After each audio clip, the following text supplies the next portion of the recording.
Está começando mais um episódio do Dinâmica Podcast, um espaço dedicado a conversas inteligentes sobre política, economia, empreendedorismo, cultura e os assuntos que movimentam Goiás e o Brasil. Eu sou Luma Silveira, jornalista e apresentadora, e é um prazer ter a sua companhia em mais uma edição. O nosso convidado de hoje é o William Panda, uma liderança política que construiu sua trajetória a partir dos movimentos sociais e da luta por moradia, passando pelo legislativo e também pelo executivo municipal. Ao longo da carreira, foi um vereador por 2 mandatos, em Aparecida de Goiânia, secretário municipal de habitação, disputou a prefeitura da cidade em 2024 e agora se prepara para um novo desafio como pré-candidato a deputado estadual. William, seja muito bem-vindo. Olá, Luma, todos aqui do Dinâmica Podcast. Para mim é um orgulho gigante estar aqui, inclusive iniciando esse podcast. Tomara que o Panda dê sorte, viu? Que bom, que bom. Então vamos começar falando sobre sua história política, que começou ali em 2005. Como que foi esse movimento? Bom, o início da minha luta política, na realidade, ela se dá no movimento estudantil, inicialmente. Eu digo que quem é líder, nasce líder, é líder na escola, é líder em casa, é líder no bairro. E na escola foi onde eu me identifiquei mais, por conta não só do movimento estudantil, mas da organização dos estudantes como um todo. Porque eu estudava numa escola onde eu organizava os 8º anos para a gente poder fazer a formatura, para a gente poder fazer uma série de eventos, palestras e várias outras questões. Festas que a gente fazia muito também. E depois, na universidade, a mesma coisa. Eu inicio ali, então, na luta já dentro das escolas, mas conheci os movimentos sociais dentro da UFG. Eu fazia o curso de Química lá na Federal, lá no campus Samambaia, e conheci ali os movimentos sociais como um todo. Mas o que mais me apeteceu o coração foram os movimentos de moradia. Eu comecei a militar no movimento de luta pela casa própria, acompanhar um pouco, na verdade não militar, acompanhar. Quando do episódio do Parque Oeste Industrial, da desocupação, eu tomei a decisão de ajudar aquelas famílias e fiquei ali ajudando durante vários dias. Um certo dia, a deputada Isaura Lemos me convidou para ser assessor dela na Assembleia. Eu não era político ainda, mas tomei a decisão de ser assessor. Eu era professor à época, trabalhava com meu pai no comércio dele, trabalhei com meu pai desde os 14 anos, nos supermercados, nas feiras, e tomei a decisão de acompanhá-lo. Então a minha vida política começa ali, começa num momento de dificuldade, um momento de desocupação urbana, um momento de muita tragédia para aquelas famílias, e desde então eu luto por moradia popular. Nos mandatos de vereador, os 2 que eu fui eleito, eu agreguei outras lutas, como a luta por educação pública de qualidade e a luta dos trabalhadores da saúde e tantos outros trabalhadores do nosso município. A cultura também foi algo muito vivo durante nossos mandatos. Continua sendo até hoje na nossa luta política. Foi aí que eu comecei. Excelente. Mas assim, por que você foi ali ajudar o pessoal nessa desocupação? O que você sentiu ao entrar nesse ambiente e falar, eu preciso estar aqui e ajudar essas pessoas? Eu já tinha esse sentimento por conta da minha mãe, né? Minha mãe é católica, minha mãe está sempre dentro dos movimentos da igreja e principalmente os movimentos de caristia, pelo menos principalmente os movimentos de ajuda ao próximo. Eu lembro muito, inclusive, vou citar um ex-deputado por vários mandatos do PT, e eu creio que o outro mandato fora do PT, que foi o Humberto Aidar. Ele tinha um programa, minha mãe estava ali o tempo inteiro ajudando, então pegava uma cadeira de roda daqui, levava acolá, e eu acompanhava minha mãe, pequeno, acompanhando aquele movimento. Então, assim, fui criado num lar onde a gente entendia que tinha que ajudar o próximo. E quando eu vi aquela tragédia acontecendo, a vontade foi de sair de casa e ir para lá. Assim, algo que eu não entendi muito ao certo, mas quando eu cheguei lá eu entendi, porque foi muito importante estar ali e poder ajudar. Fui com o carro do meu pai e da minha mãe, pedi o carro ainda, além de ir, deixar naquele momento de participar de algumas provas da faculdade naquela semana, de deixar de participar de algumas aulas que eu precisava dar naquela semana, além de deixar o supermercado, ainda levei o carro para poder colaborar no que eu podia. Foi o que eu senti no coração no momento e foi o início da vontade de ser candidato um dia para que nunca mais uma tragédia daquela acontecesse, como se dependesse só da gente, né? E depois eu aprendi que não depende só da gente, mas eu consegui construir muito para que famílias não fossem despejadas dessa forma no meu município Aparecida. Pelo contrário, Hoje o que a gente tem é uma história de realização do maior programa de regularização fundiária para as famílias que moram em vulnerabilidade, que está sendo feito hoje em Aparecida. A gente está buscando a solução junto com o Tribunal de Justiça, na Comissão de Soluções Fundiárias, para a ocupação do Alto da Boa Vista, onde tem 1.000 famílias, para a ocupação do Norberto Teixeira, onde tem 600 famílias, para a ocupação do Marília Mendonça, onde tem 400 famílias. Então, essa luta inicial me fez também, na verdade não me fez, moldou os mandatos que a gente teve na Câmara Municipal. Inclusive, 8 anos. 8 anos. O que foi feito nesses 8 anos? Fala pra gente um pouquinho do que você fez ali dentro. Os números são muito grandes, né? Eu ocupei a presidência de 4 comissões da casa, a presidência da Comissão de Cultura, por um momento a Comissão de Meio Ambiente, a Comissão de Habitação durante quase todo o período e a Comissão de Educação também durante quase todo o período. Os vereadores até brincavam, o Panda aqui ele quer pegar as comissões todas. Na verdade não é que eu queria fazer um trabalho efetivo e como não tinha outros vereadores também que queriam fazer esse trabalho, eu acabava ocupando, mas a comissão que eu mais trabalhei foi a de Habitação e de Educação. Na de habitação, nós fizemos diversas audiências públicas, identificamos todas as áreas ocupadas, todas as áreas de risco. Esse trabalho até hoje existe no município por conta do trabalho que a gente fez no mandato. E não só identificamos, como buscamos soluções. Algumas a gente até já está em fase de entrega de escrituras. Outras, a gente está buscando solução. Agora mesmo, através do programa Minha Casa Minha Vida, nós estamos atendendo 2 áreas de risco do município de Aparecida.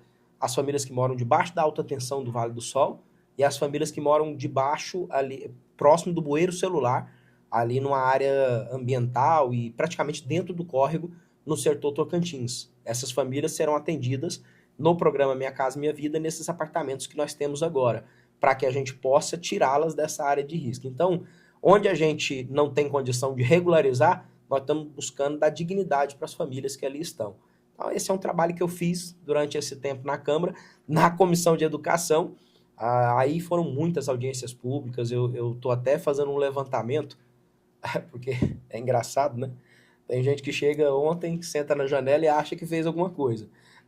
Eu fiz um levantamento essa semana de quantos projetos de lei nós relatamos, aprovamos, apresentamos e fizemos a mesa de negociação para cuidar da educação durante esses 8 anos. E olha, são dezenas de projetos. Para ser sincero, nós estamos chegando a quase uma centena de projetos que a gente conseguiu moldar, trabalhar para que virassem realidade. Então, é uma história, né? Existe uma educação antes do trabalho que nós fizemos e outra educação depois. E hoje também a gente continua avançando. Nós temos um sindicato atuante, nós temos uma mesa de negociação permanente e as coisas continuam avançando para a educação de Aparecida ser a melhor educação pública do Brasil. Então, acho que eu colaborei muito com a cidade de Aparecida nos 8 anos de mandato de vereador. É fácil falar do que foi feito. Sim. Mas fala pra gente também o que não foi feito e o que você tinha expectativas de fazer e não conseguiu. Muita coisa. Por exemplo, quando a gente fala dessas áreas ocupadas, a minha vontade é que essas áreas já estivessem com energia regularizada, todas elas, algumas estão, outras não. Que a gente já tivesse com todas essas áreas com escritura, algumas estão, outras não. Que a gente tivesse com todas elas no mesmo patamar de solução, e nem todas estão. O que a gente conseguiu garantir para todas essas áreas foi o atendimento ao cidadão. Então, ali moram seres humanos e que precisam ser atendidos no quesito da saúde, no quesito da educação, no transporte escolar quando não há escola próximo, e uma série de outros fatores. Então, acredito que eu queria muito, não só nos 8 anos como vereador, mas nos outros 3 anos como secretário, já ter regularizado a situação como um todo. Mas isso demanda muito tempo, né? Principalmente porque envolve o Poder Judiciário também, envolve uma negociação com os proprietários. Eu acredito que na área da educação, por exemplo, eu queria muito que o plano de carreira voltasse a ser integralmente cumprido e dois reajustes de pisos que não foram pagos, um na pandemia em 2022, outro em 2015, proibiram que o reajuste, que o piso de fato chegasse ao que fosse. Nós temos também as progressões que fazem com que a carreira não seja cumprida da forma que deveria ser. Então eu queria muito que tivesse chegado ao ápice, mas nós chegamos próximo, a gente conseguiu avançar muito. Mas essas decisões e essas soluções todas, elas levam muito tempo, né? Não só de diálogo, mas também de luta e trabalho. E dentro desses 8 anos, como que foi a relação com o governo estadual? Porque a gente está falando do município de Aparecida. Mas e a relação com o governo estadual? Nós tivemos vários momentos, né? Nós tivemos um momento onde o governo estadual, até por conta de uma oposição, por conta de que o Aparecida sempre foi muito MDBista, né? Sempre votou muito no PMDB. E nós tivemos aí muito tempo dos governos do Marconi. Então, a Aparecida não dava uma votação expressiva e também acabava que o governo não dava uma atenção expressiva para a cidade em todo esse período. Então, a gente teve um lapso muito grande. Houve também, aí, nos 2 últimos governos, o prefeito Gustavo Mendanha disputou a eleição de governador contra o Caiado na eleição passada. Então, de certa forma, não havia uma consonância política. Hoje ela existe, mas não existia antes. Então, naquele período também, a gente não tinha tantas parcerias. Mas hoje, com a gestão do prefeito Leandro Vilela, praticamente a gestão da Prefeitura de Aparecida e a gestão do Estado caminham juntas e o Estado tem colaborado muito para a retomada do desenvolvimento social e econômico de Aparecida, como também o governo federal tem feito. E politicamente falando, o senhor acha que é uma boa aliança? Está sendo uma boa aliança? Concorda com essa aliança? Está sendo uma excelente aliança e, na realidade, nós precisaríamos dessa aliança em todos os locais. O correto, Luana, é que nós tivéssemos essa aliança dos 3 poderes. Passou a eleição, acabou a eleição. E aí os 3 poderes agirem conjuntamente para garantir os direitos da população. Na área da moradia, ela é essencial. E eu vou te explicar por quê. Hoje, nós temos o programa Minha Casa Minha Vida, que ele garante um recurso X para se construir um imóvel. Nos municípios maiores, como Aparecida, como Goiânia, você tem dificuldade de encontrar terrenos onde a conta fecha, onde o valor do terreno, o valor do projeto, o valor da regularização, mais o valor da construção, feche dentro da conta do recurso do governo federal. O que que precisa? Geralmente o município precisa entrar com terreno, é o caso de Aparecida, o município entrou com terreno em vários desses projetos, e geralmente o município também precisa entrar com infraestrutura externa, porque senão também esses projetos não são aprovados, porque eles precisam estar em área asfaltada, com água, com esgoto, com todo atendimento público, com a oferta de escola, CIMEI, a saúde, e isso o município acaba entrando em parceria, em alguns casos, com o governo federal e outras até com o governo estadual. E, por fim, muitas vezes você precisa de um complemento do governo do estado. Por exemplo, nós estamos entregando 768 apartamentos em Aparecida. Nós temos aí cerca de 80% dos recursos do governo federal, cerca de 3% a 4% dos recursos do governo municipal por conta do terreno, e nós temos aí cerca de 16% dos recursos do estado. E sem essas 3 fontes, a gente não entregaria esses apartamentos a custo zero. Então é importante, a junção dos 3 entes federativos é o ideal para qualquer cidade do Brasil. Isso quer dizer que então que o governo atual tem o seu apoio? O governo atual tem feito muito por Goiás, assim, em muitas áreas, principalmente na área da habitação, na área do social, o investimento é muito grande. Nós temos hoje em Goiás o investimento feito na área social, principalmente na cidade de Aparecida, que ele é feito em todas as áreas. Então, e eu acredito hoje, inclusive, que nós temos uma rede de proteção social importante, que ela agrega o governo federal, que tem vários programas, o governo estadual, que tem vários programas, e algumas cidades que também têm alguns programas. E isso faz com que a gente vença uma série de etapas. Então eu, por exemplo, hoje eu estou na pré-campanha aí do governador Daniel Vilela. Acredito que é o caminho para que Goiás continue avançando da forma que vem avançando, que a gente continue esses programas, pelo menos é o que está previsto, é o que está proposto, e que essas parcerias continuem mais adiante. E que não seja, e eu sempre lutei por isso, na minha cidade eu fui candidato a prefeito, para que o extremismo não vencesse lá. Nós poderíamos ter hoje o extremismo tomando conta de Aparecida, e nós não temos. Eu também não fui vitorioso. O meu projeto aqui não foi o vitorioso. Mas nós conseguimos um projeto que hoje tem governado para os 600 mil habitantes. Maravilha. E você falou que o governo federal é bom, o estadual também. E como que fica essa relação? Caiado ou Lula? Minha amiga, na realidade, essa decisão ainda vai acontecer. Caiado está se propondo a ser candidato pelo PSD, agora lançou o seu vice, seria o Kassab, mas isso não está posto ainda, correto? As pesquisas têm mostrado que é uma eleição totalmente polarizada, e em Goiás ela também é polarizada. Então, eu não sei até que ponto vai ter abertura para novas candidaturas. eu creio que a eleição vai ficar muito entre Bolsonaro, Flávio Bolsonaro e Lula. Ponto. E acredito que o Lula está bem adiante agora, justamente por conta de tudo que aconteceu nos últimos tempos, né? A eleição ela é muito dinâmica. Se a gente pensar o hoje é um cenário mais favorável ao Lula, mas nós não sabemos ainda como vai ser o futuro e quais passos serão dados. Ótimo. E como que fica essa questão da polarização? Como que você acha que, como um pré-candidato, você pode chegar nas pessoas e dialogar com elas e fazer com que elas entendam que você está nesse meio, mas não no meio? Luana, na verdade eu não estou no meio, eu sempre tive meu lado muito definido e continuo tendo. É o mesmo lado, eu defendo políticas públicas, eu defendo a democracia no país, não mudou nada. Agora, o diálogo, quando você trata a campanha presidencial, ou quando você trata a eleição para esses dois polos, ele é muito dificultoso. E assim, é em todas as áreas, né? Eu recebo mensagens, às vezes, de professores que falam para mim que agora tem possibilidade de votar em mim. Opa, agora tem? Mas por quê? Por que não tinha antes? Eu sou o mesmo. Não mudou nada. Como da mesma forma eu recebo mensagens de pessoas simples que falam, opa, agora eu não voto talvez em você mais. Opa, é natural. Infelizmente, as pessoas resolveram colocar as pessoas em espectros políticos e elas não estão analisando o que de fato elas fazem. Eu acredito que o extremismo, seja para um lado, seja para outro, ele não ajuda no processo de resolução das coisas. E eu não estou dizendo que é o centro que resolve também, não. O que eu estou dizendo é que a gente tem que eleger gente que tem capacidade de fazer as coisas e que tem lado definido, como é o meu caso. Entendi. A polarização realmente é um problema. Ela Nós atrapalha. precisamos lutar contra ele, né? E acredito que renovar, trazer coisas novas é um papel fundamental. Você, como vereador, conseguiu fazer isso, conseguiu ocupar muitos espaços. E o que você pretende fazer daqui, por exemplo, 4 anos?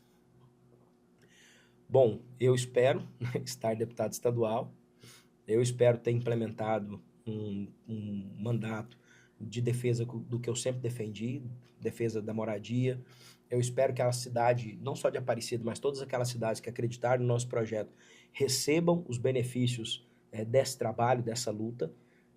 Na área da moradia, por exemplo, a maioria das cidades goianas não consegue aprovar um projeto de moradia no Minha Casa Minha Vida porque não tem técnicos para apresentar os projetos. Não tem técnicos contratados na prefeitura, às vezes a prefeitura também não tem condição de pagar esses técnicos, a prefeitura não tem condição de apresentar esses projetos. Então eu quero ter uma equipe para ajudar a apresentar os projetos, ajudar as prefeituras a apresentar os projetos. Mano, e o que você leva nisso? Você está ajudando a prefeitura? Não, estou ajudando a população. E se eu conseguir levar moradia através do governo federal, através do programa estadual, que é o Pra Ter Onde Morar, para mim não importa de onde a gente vai conseguir levar. O que importa é conseguir atender cada município. Até porque a realidade é diferente. Hoje, o governo estadual não tem um programa para atendimento das grandes cidades, principalmente quando a gente fala de habitação coletiva, para construção de apartamentos. E o governo estadual já tem um programa para fazer casas em municípios. Então, cada programa acaba atendendo um quantitativo de cidades e também um eleitorado que essas cidades têm, ou uma demanda que essas cidades têm. Cidades, por exemplo, até 5 mil habitantes, você construir 50 casas, 30 casas, você está atendendo uma parte da demanda. Construir 50 casas, às vezes, numa cidade do tamanho de Aparecida ou do tamanho de Goiânia, você não conseguiu atingir o que precisa. Então, o que eu quero é ajudar. Eu quero ter equipe para ajudar a aprovar projetos de moradia, eu quero ter equipe para ajudar a cuidar do SUS público como ele é, ajudar a fortalecer a saúde pública nos municípios onde a gente estiver, principalmente no município nosso que é Aparecida. Com relação à educação pública, hoje um deputado pode ajudar a melhorar o chão da escola. E quem sabe também nós consigamos melhorar a condição de trabalho e a valorização dos nossos profissionais. Como? Talvez numa mesa de diálogo, a prefeitura apresenta, olha, o que falta aqui é recurso. Opa, e se a gente conseguir resolver o recurso para essa área, você consegue resolver e atender os trabalhadores nessa área? Lógico que nós temos lei de responsabilidade fiscal, tem um tanto de coisa. Não estou falando aqui de forma despretensiosa. Eu estou dizendo que eu quero ajudar a resolver. Uhum. Eu quero ser ponte para poder fazer a solução acontecer. Eu sempre fui um político muito polêmico. Eu continuo sendo, não mudei, mas eu quero, além de apresentar polêmica, eu quero apresentar a solução, o resultado também que a população espera muito da gente. Eu li no X essa semana, assim que o Brasil perdeu, que as pessoas acreditam na seleção igual elas acreditam em político. Gera aquela esperança e aí, de repente, desacredita. Como que você vê que isso pode ser mudado? Porque a gente precisa votar na pessoa acreditando que ela realmente vai fazer alguma coisa e a pessoa fazer. Não só como quando a gente ganhou ali do Japão, que foi aquela emoção, aquela euforia. Então a gente falou, o Hexa realmente vem. E aí, quando foi no outro jogo, alguns dias depois, perdeu. E essa pessoa, não sei quem, fez essa colocação.